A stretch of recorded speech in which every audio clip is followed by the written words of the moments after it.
ఎన్నికలకు ముందు ఎప్పుడైతే పవన్ కళ్యాణ్ గారు స్వతంత్రంగా పోటీ చేస్తానని చెప్పారో పొత్తు లేకుండా, ఆ టైంలో ఫస్ట్ పార్టీ చేసుకున్నటువంటి వ్యక్తి జగన్మోహన్ రెడ్డి గారు.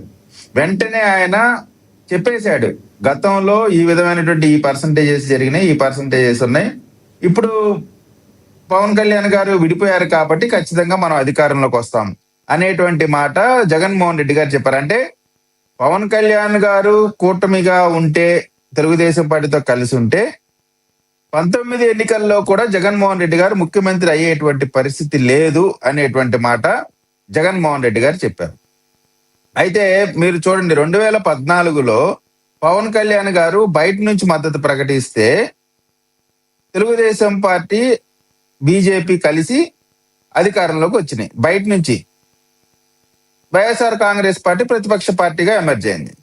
కానీ కలిసి పోటీ చేసిన 2019 ఎన్నికల్లో పవన్ కళ్యాణ్ గారు కలిసి డైరెక్ట్ గా ఎన్నికల్లో కలిసి పోటీ చేసిన సందర్భంగా జగన్మోహన్ రెడ్డి గారి పార్టీ 11 సీట్లు మాత్రమే పొందగలిగి, కనీసం ప్రతిపక్ష హోదా కూడా లేకుండా, ఈ రోజున నాకు ప్రతిపక్ష హోదా ఇవ్వండి అని చెప్పి ఇంటింటికి గడప గడపకి తిరుగుతా ఉన్నారు.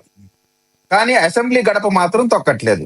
అసెంబ్లీ గడప తాకనివ్వను, అసెంబ్లీలో నిన్ను కూర్చొనివ్వను, 2 చోట్ల ఓడిపోయావు, నీకు ఇంకా రాజకీయంగా నీది అయిపోయిందని చెప్పి చాలా అవహేళనగా మాట్లాడినటువంటి అదే వైఎస్ఆర్ కాంగ్రెస్ పార్టీ, అదే పవన్ కళ్యాణ్ గారిని, అదే విధంగా మంగళగిరిలో ఓడిపోయారు మీరు పనికిరారు, అది ఇది అని చెప్పి రకరకాలుగా మాట్లాడినటువంటి ఆ లోకేష్ గారి పైన మాట్లాడినటువంటి పరిస్థితి.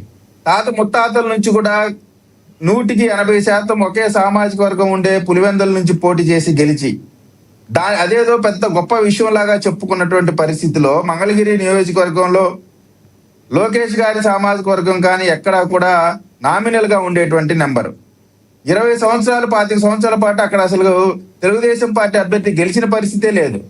అంటే అటువంటి అనేకమైనటువంటి అంశాలన్నిటినీ కూడా అధిగమించి అన్నదమ్ములుగా ఇవాళ ముందుకు వెళ్తా ఉన్నారు అంటే ఖచ్చితంగా రాబోయే రోజుల్లో, రాబోయే 15 సంవత్సరాలు కూటమిగా ఉంటాము, ఆంధ్ర రాష్ట్ర అభివృద్ధి చెందుతుంది. అదేవిధంగా చంద్రబాబు నాయుడు గారు ముఖ్యమంత్రిగా ఉండటం ఈ రాష్ట్రానికి అత్యవసరం, అవసరం. భవిష్యత్తుని దృష్టిలో పెట్టుకొని ఆయన చేసేటువంటి కార్యక్రమాల పైన పవన్ కళ్యాణ్ గారు క్లారిటీ ఇచ్చేసిన తర్వాత, ఇవాళ విజయసాయి రెడ్డికి వచ్చి పెద్దవాడు కాబట్టి ఆయన మేధావి అనేటువంటి మాట అందరికీ తెలిసినటువంటి అంశమే.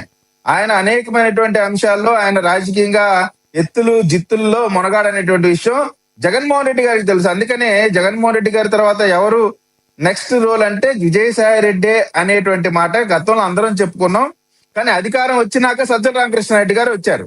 అధికారం రాకముందు కేసుల్లో ఉన్నప్పుడు, లేదు పాదయాత్రల, ఓదార్పు యాత్రల, ఇప్పుడు అన్నింటిలో కూడా విజయసాయి రెడ్డి గారిదే కీలకమైనటువంటి పాత్ర.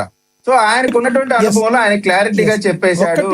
ఇక రాబోయే రోజుల్లో ఒకటే మాట, రాబోయే రోజుల్లో వైఎస్ఆర్ కాంగ్రెస్ పార్టీకి ఆంధ్రప్రదేశ్ ప్రజలు ఇచ్చేటువంటి అవకాశం మహా అంటే ఒక 5-6 ఎమ్మెల్యేలే తప్ప అంతకు మించి అవకాశం లేదు.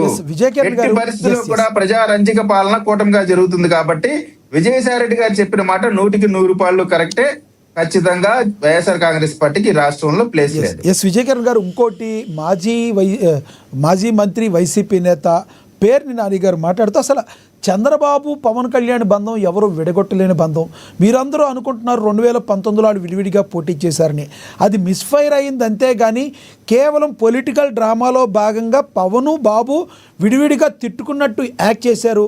వాళ్ళిద్దరిని విడగొట్టేది కాదు. కాబట్టి అసలు వాళ్ళు వేరు వ్యక్తులుగా మీరు ఎలా ఫీల్ అవుతున్నారు, పిచ్చోళ్ళగా ఉన్నారని చెప్పి ఆయన డైరెక్ట్గా మాట్లాడిన పరిస్థితి. అంటే నిజంగానే పవన్ కళ్యాణ్ చంద్రబాబు గారు వేవ్ లెంత్ ఒకటే కావాలనే 2019లో యాక్ట్ చేశారా?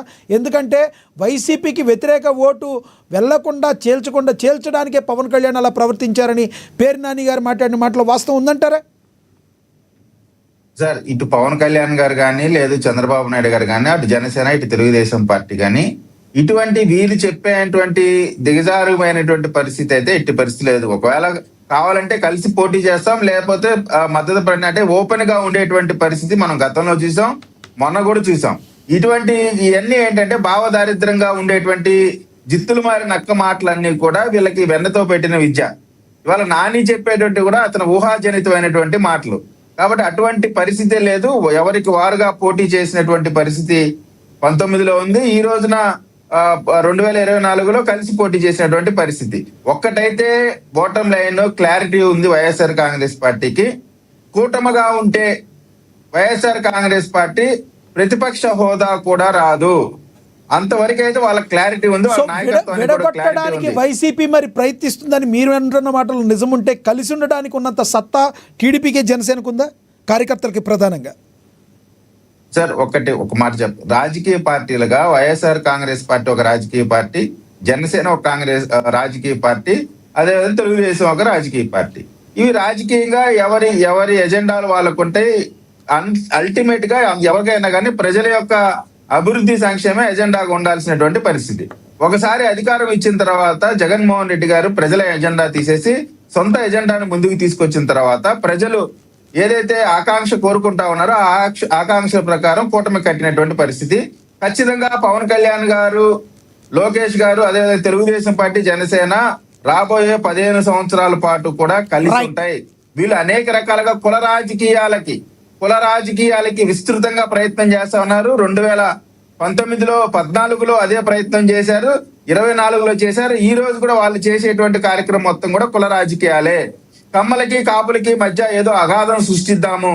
అందుకనే నాకు అర్థం కాదే, మనం చూసాం కదండి పూర్తిగా అంబటి రాంబాబు లాంటి వ్యక్తిని కూడా, అంబటి రాంబాబు ఏ విధంగా చిందేస్తూ లేదు సూచన ఏదో చెప్తా ఉంటా, అటువంటి పరిస్థితిలో ఉండే అంబటి రాంబాబుని కాపు టైగర్ అనేది చెప్పుకుంటా వస్తా ఉన్నారు. కాపులు కూడా బాధపడతా ఉన్నారు. అంబటి రాంబాబు కాపు టైగర్ అంది. కాపు టైగర్ అయినా ఏదైనా ఉంటే వంగవీటి మోహన్ రంగా గారు కాపులకి టైగర్ తప్ప ఇటువంటి అంబటి రాంబాబులు లేకపోతే ఈ కుఫ్లీ బ్యాచ్ ఎవరు కూడా ఆ రేంజ్ కి వచ్చేటువంటి పరిస్థితి లేదు.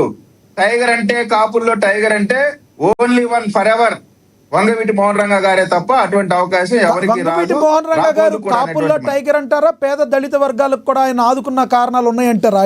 ఆయన ఒక కుల నాయకుడిగా ప్రొజెక్ట్ చేశారంటారా? సార్ ఆయన కాపుల్లో టైగరు.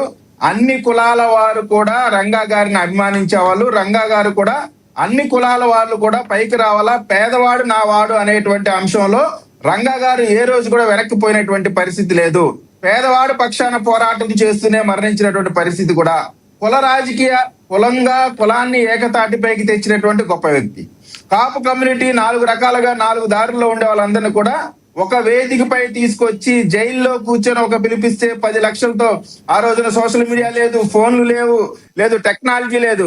అప్పుడు కూడా జైల్లో నుంచి పిలిపిస్తే 10 లక్షల మంది కదిలి వచ్చారంటే దట్ ఈజ్ వంగవీటి మోహన్ రంగా. అంబటి రాంబాబుని పిలవమంటే 10 మంది కూడా రారు.